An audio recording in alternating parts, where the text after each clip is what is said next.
तो दोस्तों, जैसा कि हम लोग पास्ट में भी डिस्कस कर चुके हैं कि डोनाल्ड ट्रंप का एकमात्र मकसद यही है कि चाइना, रशिया और भारत को एक साथ ना आने दिया जाए, जिससे चाइना को किसी भी प्रकार की मजबूती न मिले। और इसके बाद जब ये देश हमारी तरफ आ जाएंगे, इसके बाद चाइना को क्वाड नेशंस के जरिए अच्छे से घेरा जाएगा। लेकिन इसी बीच वो यूरोप को भी नहीं छोड़ रहे हैं। संभवतः यहाँ पर उनकी कोई ऐसी प्लानिंग हो सकती है जिसे हम लोग अभी तक नहीं समझ पाए, या फिर कुछ ऐसा भी हो सकता है कि जब लास्ट टर्म रहा हो डोनाल्ड ट्रंप का, उस समय यूरोपियंस ने कुछ प्रॉब्लम्स क्रिएट की हो, या फिर रिसेंट इलेक्शन में भी इनकी तरफ से किसी प्रकार का कोई हस्तक्षेप किया गया हो। इसी को लेकर वो यूरोप को भी बिल्कुल वैसे ट्रीट कर रहे हैं मानो यूरोप उनका दुश्मन हो। लेकिन इसका बदला अब बड़े तगड़े तरीके से यूरोप द्वारा भी लिया जाना शुरू कर दिया गया है। और ये अगर भारत के पॉइंट ऑफ व्यू से देखा जाए तो एक अच्छा मौका भी बनते हुए दिखाई दे रहा है।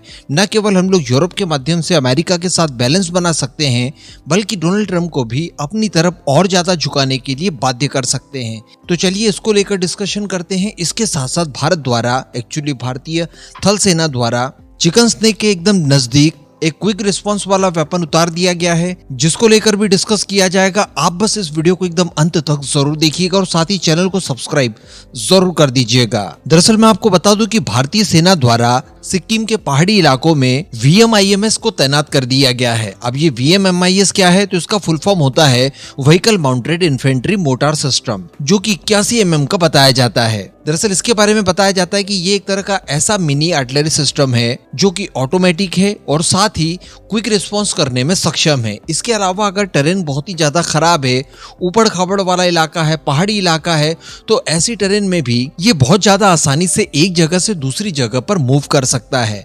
और ऐसी परिस्थिति में ये एक बड़े इलाके पर बड़ी बारीकी से नजर रख सकता है और इसके साथ साथ ये अटैक भी कर सकता है। ये आत्मनिर्भर भारत अभियान के तहत तैयार किया गया है, स्वदेशी है, जिससे कि सिक्किम वाले इलाके में भारतीय सेना की जो फायर पावर है वो पहले की तुलना में ज्यादा हो जाएगी। इसके साथ साथ जैसी परिस्थितियों का इस समय हमें सामना करना पड़ रहा है, या फिर जिस तरह की गुंजाइशें फ्यूचर में भी दिखाई देती है, तो बांग्लादेश की तरफ से किसी तरह का कोई नया थ्रेट इस पूरे क्षेत्र में देखने के लिए मिल सकता है। ऐसी परिस्थिति में तत्काल ग्राउंड जीरो तक पहुंचना हो, इसके अलावा क्विक रिस्पांस करना हो, दुश्मनों के ऊपर अटैक करना हो तेजी से, तो इन सभी कामों के लिए ये एक पर्याप्त वेपन माना जा रहा है। ये भारत में आर्मर्डो नाम से भी प्रचलित है। अब अगली खबर की बात कर ली जाए तो ये यूरोप वर्सेस अमेरिका है, या फिर ऐसा कह दीजिए कि ट्रंप वर्सेस फ्रांस और कनाडा हो सकता है। जी हाँ, दरअसल बताया ये जा रहा है खबरों के अनुसार कि फ्रांस की एक न्यूक्लियर अटैक सबमरीन अटलांटिक महासागर को पार करके बिल्कुल अमेरिका के द्वार तक पहुंच चुकी है। और इस समय अमेरिका से ये केवल 480 किलोमीटर की दूरी पर खड़ी है। और ये यहाँ तक इसलिए नहीं पहुंची है कि किसी तरह की अमेरिका के साथ कोई फ्रेंडली एक्सरसाइज वगैरह की जाए या अमेरिका द्वारा इसे आमंत्रित किया गया हो, बल्कि यह ट्रंप की धमकियों के बाद कनाडा आई हुई है। कनाडा को लेकर आपको ट्रंप का रवैया बताने की आवश्यकता नहीं है।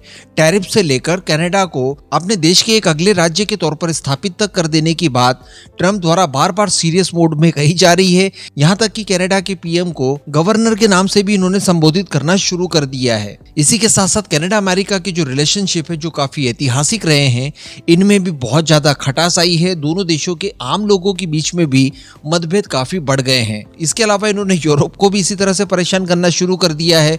तो एक तरह का गठबंधन बनाने की तैयारियां की जा रही है और यूरोप द्वारा इस तरह का संदेश देने की कोशिश की जा रही है कि अमेरिका, देखिए, हम भी आपके द्वार तक पहुंच सकते हैं। दरअसल फ्रांस की नौसेना की ये जो SSN अमेरिका के नजदीक पहुंची है, ये सफरेन क्लास की सबमरीन है, जिसे SF टूर्विले भी कहा जाता है। अब फ्रांस की मीडिया के दावों के अनुसार ये अटलांटिक पार करके कनाडा की नेवी के पास इसलिए गई है ताकि कनाडा अपनी पुरानी हो चुकी सबमरीन के बेड़े को अपग्रेड करवा सके, जिसके लिए बताया जा रहा है कि $60 बिलियन का इन्होंने निवेश करने की भी घोषणा की है। इस पर कनाडा भी काफी ज्यादा खुश है और फ्रांसीसी सबमरीन का काफी जोरदार तरीके से इन्होंने स्वागत किया और एक तरह का मसल्स पावर दिखाने की कोशिश की जा रही है यूरोप और कनाडा दोनों के संयुक्त प्रयास से डोनाल्ड ट्रंप को। तो अब कनाडा तक तो ठीक था, चाइना तक भी ठीक था, लेकिन जिस तरह से ये भारत को भी कुछ मामलों में घेरने की कोशिश कर रहे हैं और साथ ही ये अपने सबसे पुराने अलाइज यानी यूरोपियन देशों को भी इस तरह से घेरने की कोशिश कर रहे हैं, तो क्या आपके अनुसार ट्रंप का ये रवैया सही है या फिर नहीं, इससे नुकसान हो सकता है?